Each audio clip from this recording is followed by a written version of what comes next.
રાજ્યમાં એક તરફ નવરાત્રી ચાલુ છે અને બીજી બાજુ અનેક વિસ્તારોમાં બારે મેઘ ખાંગા જેવી સ્થિતિ છે। ત્યારે આપના વિસ્તારમાં હાલ કેવો વરસાદ પડી રહ્યો છે તે અને પાક કે ખેતીને લઈને આપને મૂંઝવતો કોઈ પણ સવાલ હોય તો અમને કોમેન્ટ કરીને જરૂર જણાવશો। આપનો સવાલ અમે હવામાન નિષ્ણાંત પરેશભાઈ ગોસ્વામી સુધી પહોંચાડવાનો જરૂરથી પ્રયાસ કરીશું। હવે આજે એટલે કે 2 ઓક્ટોબરે આગાહીની વાત કરીએ તો હાલ વરસાદી સિસ્ટમ સૌરાષ્ટ્ર સુધી પહોંચી ગઈ છે અને તે પશ્ચિમ તરફ આગળ વધી રહી છે।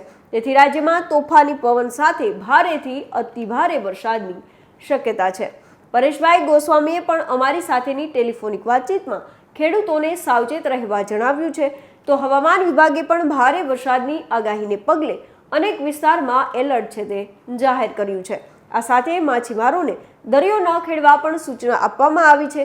ત્યારે આ બધાની વચ્ચે ખેડૂતોના મનમાં સવાલ થઈ રહ્યા હશે કે આ વરસાદ હજુ કેટલા દિવસ ચાલુ રહેશે અને ચોમાસાની વિદાય ક્યારે થશે। નમસ્કાર, આપની સાથે હું મમતા ગઢવી અને કયા જિલ્લામાં ભારે વરસાદની શક્યતા છે તે અને ચોમાસું ક્યારે વિદાય લેશે તેના વિશે વિગતે વાત કરીએ। વાત ગુજરાતી પર બંગાળની ખાડીમાં બનેલી સિસ્ટમ ગુજરાત પર આવી પહોંચી છે અને તેના કારણે જ કેટલાક વિસ્તારમાં ભારે વરસાદ વરસી રહ્યા છે।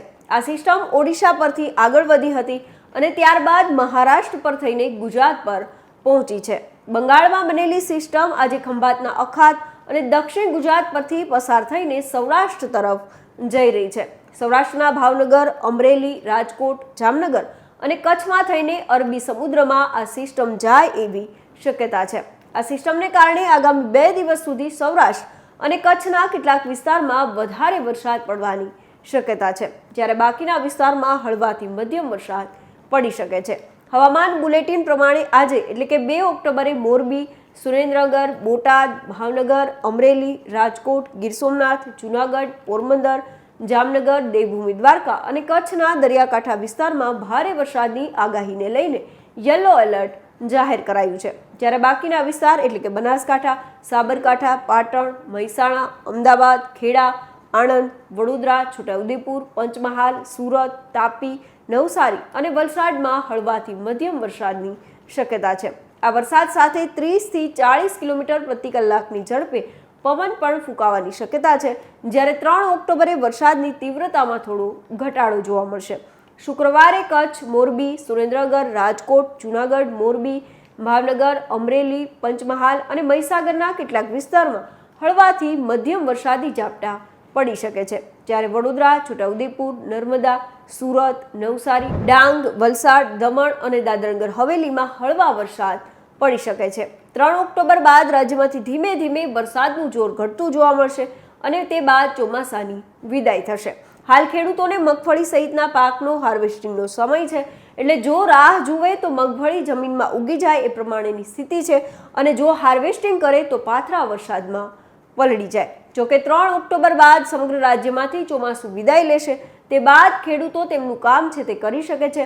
આ વર્ષે જો જોવા જઈએ તો ચોમાસાની સિઝનમાં અમુક વિસ્તારોને બાદ કરતા મોટાભાગના વિસ્તારમાં ખૂબ સારા વરસાદો પડ્યા છે, નદી ડેમ છલકાયા છે અને સાથે જ કૂવામાં પણ પૂરતું પાણી આવી ગયું છે, જેથી ઉનાળામાં પણ ખેડૂતોને પાણીની અછત નહીં રહે।